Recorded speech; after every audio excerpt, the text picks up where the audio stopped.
I can smell it in the air. Things are changing. People are waking up. Added layer of the political cover-up that includes many of her colleagues, including, but they've never said, oh, Raja, we're going to blow you up. We're going to kill you. We're going to, they punished the people that reported it. Yeah, they did. They punished the people that reported it. She failed her own test, didn't she? It's easy to be a legend in your own lunchtime, but when you're tested, that's when you see what you're made of, when you're tested. And she's finally been tested. Hi everybody, and welcome back to Nick Talks. This episode's amazing and returning guest, friend of mine, Miah. How are you doing? I'm good, Nick. I'm very well. I had a week off, spent went away with the little one for a week, and came back and laughing at how stupid these people must think we are. So it's good to talk to you, and we can talk through some of the craziness over the last few weeks, I think. Absolutely. Well, let me start off with agreeing with you. I don't know what you're about to say, but I'll say this. They do think we're stupid. And the track record of this country over the last 20, 30, 40 years proves them correct, because I think we are stupid. I think we've lost our get up and go. I think we've lost our backbone. Certain individuals haven't, like you've got hell of a backbone. But as a population, as a nation, they're treating us how they've always treated us. But I can smell it in the air. Things are changing. People are waking up because of people like you and me and social media, and people are waking up and going, I don't like any of this. And not only do I not like it, I'm angry. I'm angry about what this elite, this political cabal are doing to my country, my nation, my family, my city, my community, my life. And I'm angry. What do you think? I liken it to a historical period around the time of the Chartists. So, you'll understand this, but I think I'll just remind some of your listeners. There was a technological change, and it was the printing press. And it meant that the working classes suddenly had information that the elite never wanted us to have. And there was these penny publications printed, which is what politically educated, forerunner to the labour movement, all of that, got the working classes mobilised, our right to vote, the women's vote movement, all of that came out of this period. And what the government did at the time, what the elite did at the time, was they wanted to keep that information from the working classes, so they taxed it. So what you could get for a penny suddenly became, a price that you couldn't get. And these people who ran the printing presses continued to share the leaflets, basically sharing stories of this. These are our rights as an Englishman, at that time. These are our rights. This is the responsibility of the state towards us. And they were thrown in prison, Nick. One after another were thrown in prison. And I liken this to the digital technology, the digital age we're now in. Well, you and I can speak to each other. We can put stuff out on YouTube, Facebook, X, and we can bypass the elite, bypass the controlled narrative, and they hate it. And there was a change 150 years ago, and there'll be a change again now. And it's linked to our ability to communicate directly with our people and cut out the elites. Oh, absolutely. And that's what's taking place here. So we've been here before, and we won, and we're here again now, and we'll win. Yeah, and they're doing exactly what they did then. They're arresting people and trying to throw people in prison. You've been arrested several times, all kicked out of court. Two of my friends, Silver Fox Hot Takes on YouTube, was arrested a couple of months ago. And last week, Craig Houston from Craig Houston Talks To was arrested. Again, he's released on bail. Same old playbook. If we can't control you, we'll scare you into submission. Yeah, and then we'll take one or two of the ordinary members of the public, like Lucy Connolly. We'll take one or two of you, and we'll set such an example, it'll scare the living daylights out of anyone else, ordinary, who'll dare to not to repeat what we have to say. And And of course, it doesn't work. It's never worked. It hasn't worked then, and it won't work now because at the end of the day, what we are, you, I, and the people of this nation is that we believe in our freedoms, we believe in liberty, and we believe in fairness. If someone said to me, what is a British trait? The notion of fairness would be, would be top of my list. It's not the tolerance, it's not the history and the flag. It's we are a fair people. That's why we queue up all the time, because we want people to be served in a fair way. You were here before me, therefore you get served before me. And it's in our DNA. It's in our DNA, and they'll lose. They'll lose. Yeah. So what's going on? What's going on with you? Is there any changes? Who are making mistakes? Are we winning? What's going on in a grand scheme of things with Oldham, with the grooming gang scandal, with holding people accountable? What's your update? I think three things. First thing, in terms of, let's look at the national issue with the public inquiry in the grooming gang scandal. Baroness Casey, Louise Casey, was meant to have delivered her rapid audit. Remember, this is Baroness Casey. To people who don't know her, is basically an establishment fixer. She's the person that's brought in to manage things when things go out of control. So her job was to come in and try and contain this and produce a report that would then validate what the government wanted, which is these 5 local inquiries. There's no need for a national inquiry. The police are on top of everything.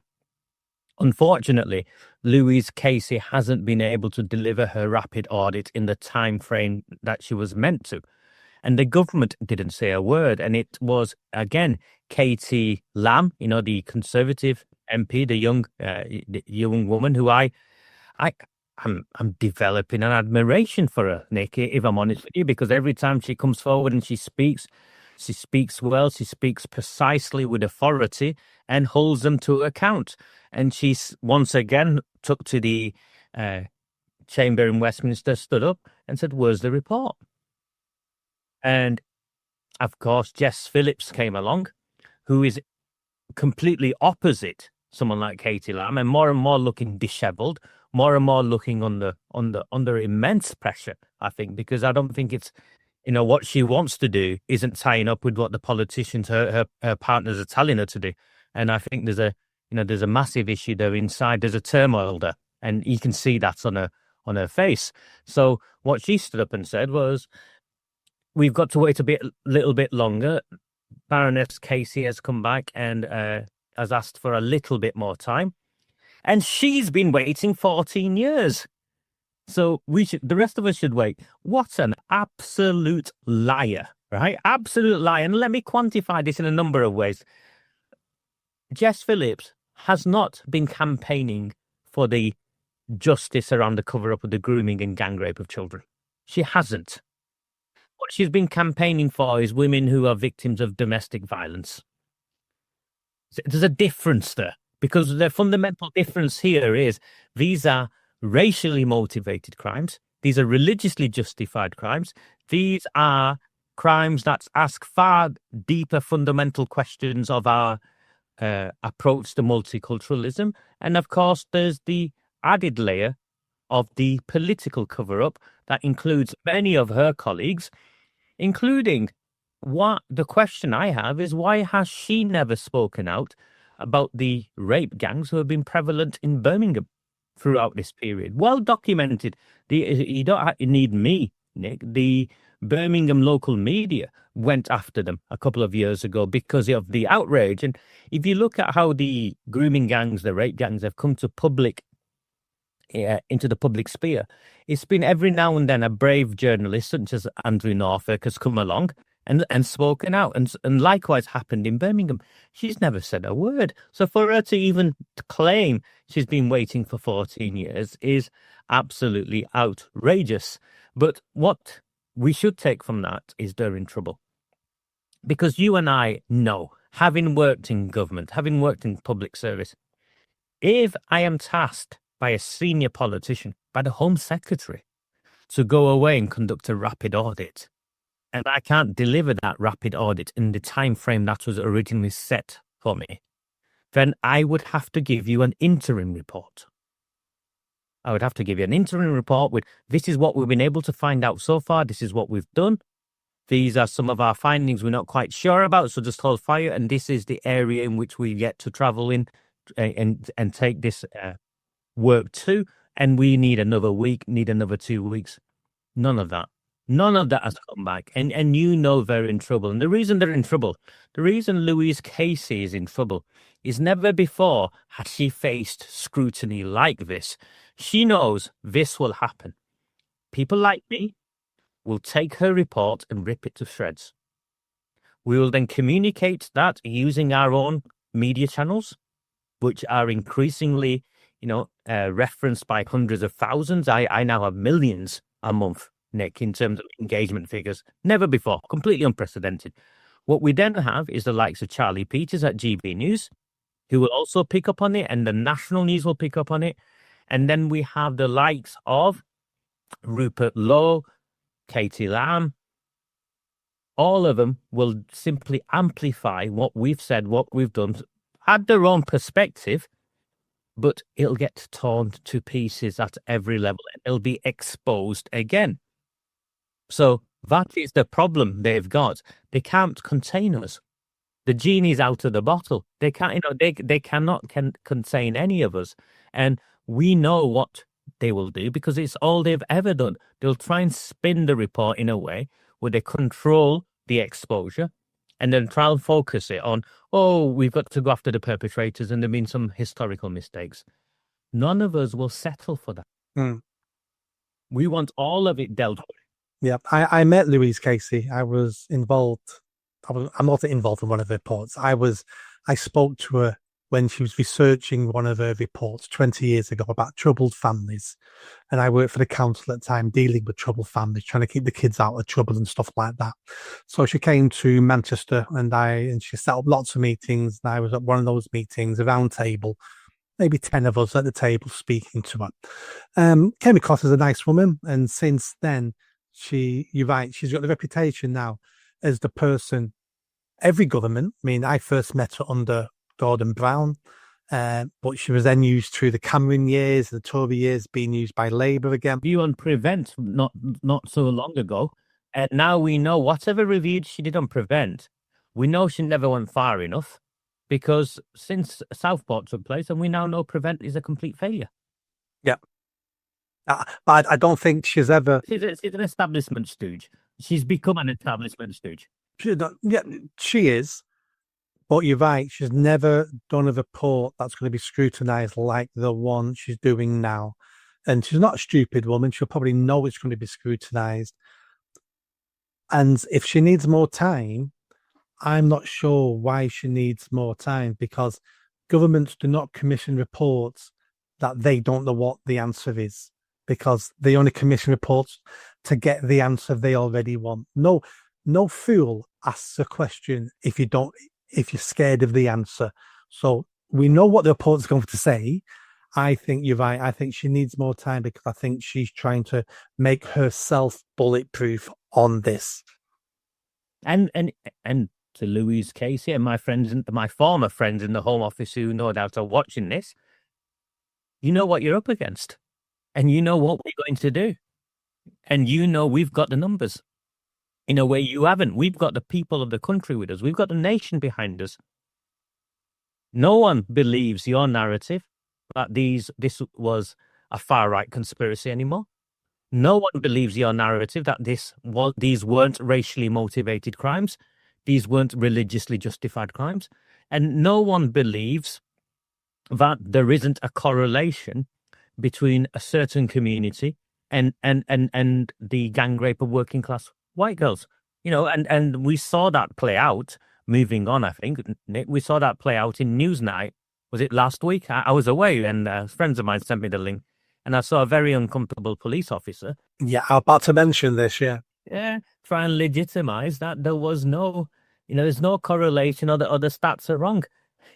You can say that as long as you want. It's like the Iraqi general, who kept saying, there's nothing to see here as the Chemical Alley.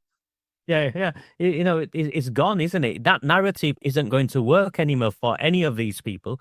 And she was mocked and she was ridiculed and she looked uncomfortable. Every time I watch these people now speak, whether it's Jess Phillips, Yvette Cooper, or the senior police officer, forgive me, I didn't know her name before, but you can see they look uncomfortable because they know they're lying, and they know we know they're lying, and worse than that, they know we're not going to stand for it. The fear of being called racist is not going to stop us saying there is a racial correlation here, and your facts demonstrate that. They tried to present facts where they said only a third of offenders' ethnicity was registered. Well, I think for me that's an outrage. If people are raping children, and you don't register their ethnicity in 2/3 of cases, what does that? I mean, that's troubling, Nick. There's someone who's been repeatedly arrested and charged falsely. Every time they've had me in there, there's a demographic form that they're filling in, not me. They're filling in. Yeah. Yeah. If they're not registering ethnicities because they're afraid to register ethnicity, because I've seen the forms police fill out. You've worked for government. I work for councils. You've seen you can't do anything in the UK government without filling a form in of sexuality, ethnicity, religion, disability. It's standard. It should disappear. Actually, I'm sick of it all. But they know they should be filling it in, and if they don't fill it in, there's a reason why they've not filled it in.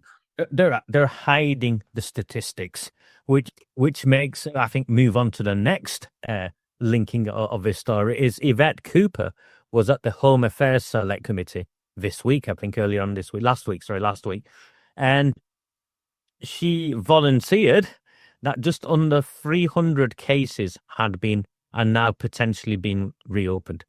Just under 300 cases, 287, I think the number is. And then the small print is that 287 is of the 43 police forces, just under half so far. So we know the numbers are higher. We know the numbers will be more because they've not gone deeper and deeper into the files. We're talking about thousands of children. Thousands, tens of thousands of children that the police failed to investigate. And if you follow the evidence through, which the police will avoid doing, which is why we're campaigning for a national inquiry, is that on each of those occasions, you will find, without doubt, that the ethnicity of the perpetrator, the rapist, or the number of rapists is what led to the police closing these cases down. And she's in a mess. Yvette Cooper's now in a mess. She's had to admit that there's, just under 300 so far of just under half of the police forces. So we double it, Nick. So we double it to 600 cases. Or round it down to 500. Let's round it down to 500 cases so far that they've been able to identify within days of being, within weeks of being asked to go and look at it without doing a real deep dive. 500 cases. And say there's only one child in each of those cases, because we know the way in which these cases were compiled.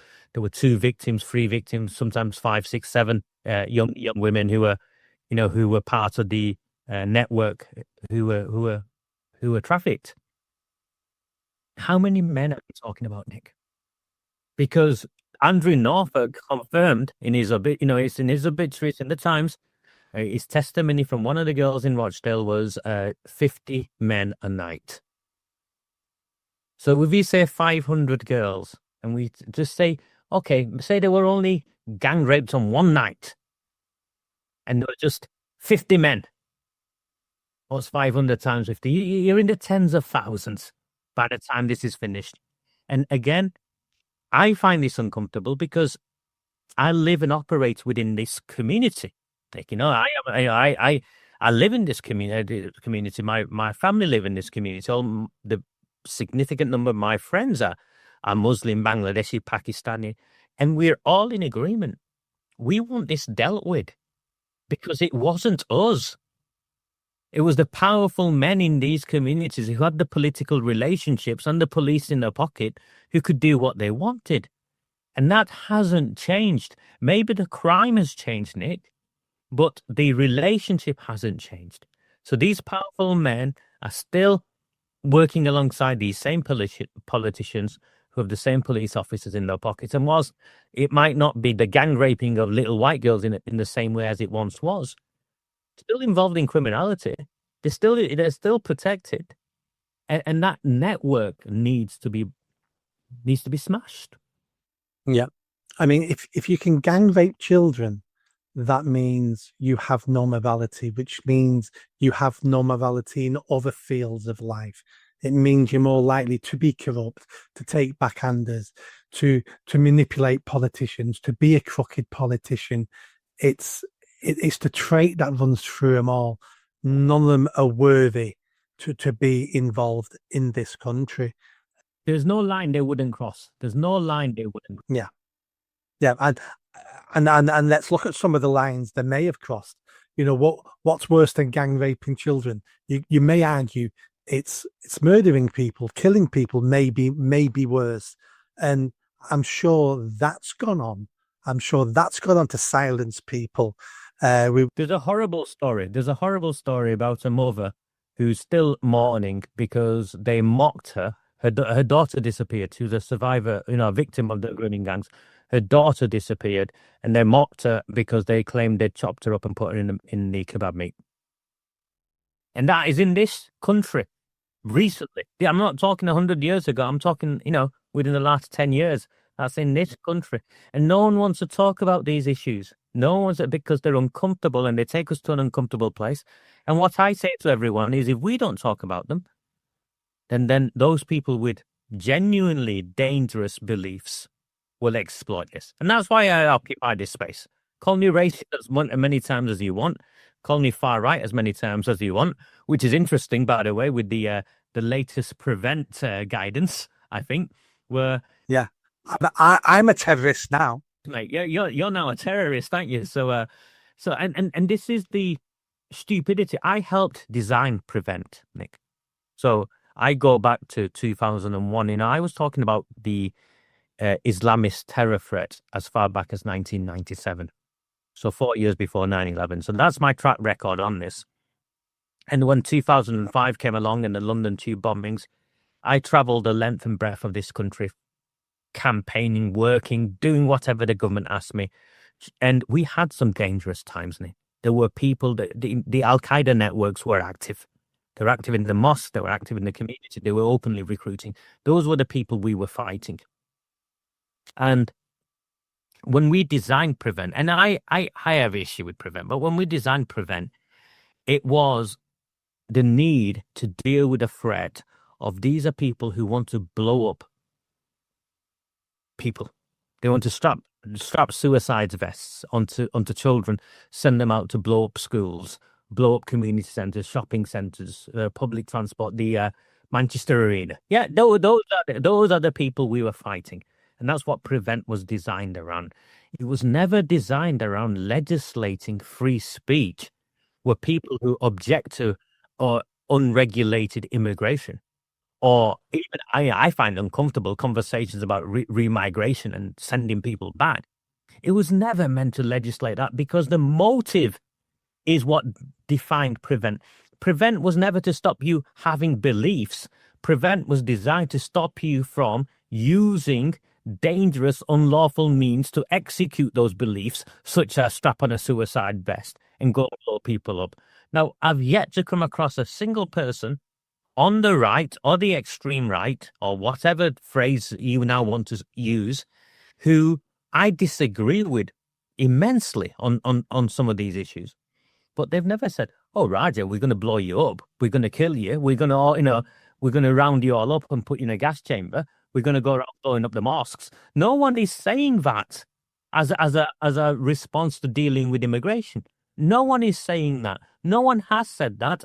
And there's been no form of violence whatsoever as a consequence of what's took place over the last 10 years, 20 years around the immigration crisis, the losing control of our borders that we've had. If any of that existed, Nick, then we'd be hearing stories of immigrants, of asylum seekers being killed, lynched, these places being blown up. None of that's took place. The closest we had was some idiot tried to set one of the hotels on fire, and the people with him shouted and screamed at him. Never mind, it wasn't a form of coordinated action, was it? So they they are increasingly attempting to marginalize all of us, and they have ended up using prevent as one of the tools where they're saying, if you care, if you speak out against immigration or any of these issues, cultural, whatever the phrase they use, Nick, cultural nationalism, I think the phrase was, then it makes you at risk of extremism, like at risk of becoming a terrorist. Yeah, it gets worse than that. Unprecedented. And it went through, that document would never have just been published. It went through scrutiny at every level, and Yvette Cooper, the Home Secretary, would have had sight of that before it was published. Yeah, well, it was only last year where misogyny now is being looked at by Prevent. School teachers are being told to refer young boys into Prevent if they're being sexist or they're being degrading to girls in class. And it's like, we might think misogyny is a problem. We might think being sexist a problem. We might not think those things are a problem, but they're not going to go around blowing people up and killing people if they're being sexist. It's this mission creep. And the mission creep worries me, because whilst the mission creep takes place, those tasked with the mission, their tools remain the same. Your child will, if they're referred through Prevent, will get put on a list, right? That counter-terrorism officers have access to.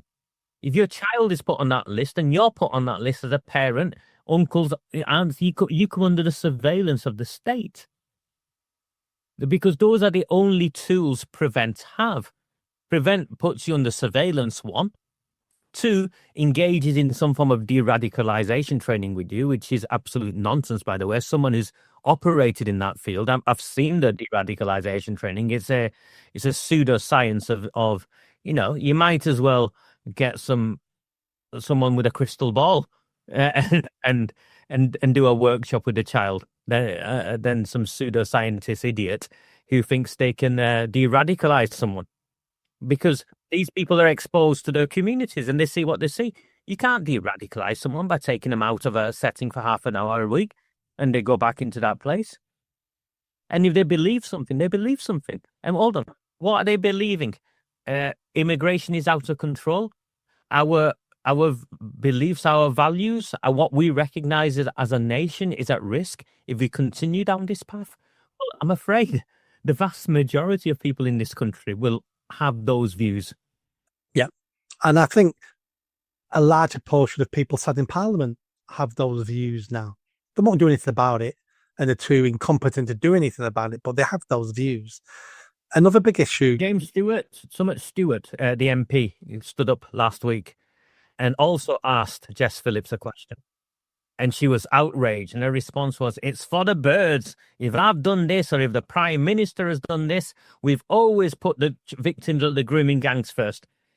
The allegation essentially was that the Labour Party has sold children for votes.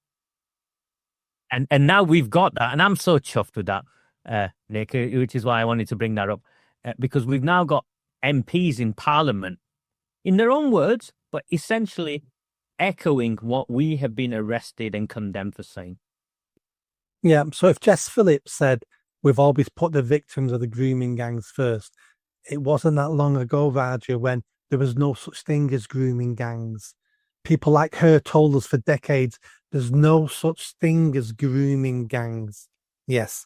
And now she's saying, we put the victims of a crime that doesn't exist first. They're just full of it, aren't they? They're completely full of it. It'll be the downfall of this government. People say to me, "Oh, are you sure you're going to pull this off?" And I'm like, "Absolutely." One of two things: you and I will be in prison, or we will win. The likes of you and I will be in prison, or we will win. And what we are fighting for is a fight between good and evil. These people sold our children for votes, for power, and now they're involved in covering it up. They should be held just as much as responsible as those who committed the crimes. And that's what scares Jess Phillips, because she knows She knows the likes of McMahon, herself, Andy Burnham, they're all neck deep in the cover up because they were tasked. They were tasked with protecting children. And every time they stand up and speak, they talk about a duty. We're making it mandatory to report a duty. Hold on, it's been mandatory to report forever. Anyone who works with children in any form has a duty to report safeguarding concerns. It's been mandatory since I was at the start of my career over 25 years ago, 30 years ago. And let's be honest, do we need a law to tell people you have to report the gang rape of children? That's a sort of law we don't need, because you know what? 99.999% of people will do that automatically and did it. And they did. No, but there's no point reporting it if then no one does anything about it. That was the blockage. They did something about it. They punished the people that reported it. Yeah, they did. They punished the people that reported it. Crazy. Is it me or is Jess Phillips hiding at the moment? Because for this last 3-4 months, I hardly see her anywhere. I see her in Parliament, but I call her a gobby cow. She was everywhere on all the news channels. And this year, since she got into the trouble in January, February, I don't see her anywhere. Is she hiding, or is that just a coincidence that I don't see? Rigby. Is it the Sky reporter, Beth Rigby? Beth Rigby attempted to do a PR piece on her after Elon Musk called her out of how Jess Phillips was the victim and how scared she was with her crying and all the rest of it. It didn't work. And we've seen next to nothing of her since then. In terms of outside of Parliament, we've seen next to nothing of her because it's indefensible. You're the Justice Minister for safeguarding girls and you are refusing a public inquiry. You're saying you're doing what's best for the victims. Well, how many of the victims are you speaking to? Because we know when you were invited to Oldham to come and meet with victims, you wrote back, Jess Phillips, you were too busy. It's a matter of public record. It's not, I'm not making any of this up. And what we find with Jess Phillips is she's built up she believed herself that she was a champion and ambassador for women. She believed she was in there fighting the right fight for the right reasons. And now when she has the power to do something about it, she's realized that actually she can't do what she thinks she could have done, has to toe the party line. And she looks haggard. You call her a gobby cow, I think, because of how she was, in terms of a brash and everywhere. Now she looks completely haggard and desperate, and her voice is quivering every time she's saying anything. I'm not seeing a strong, independent woman.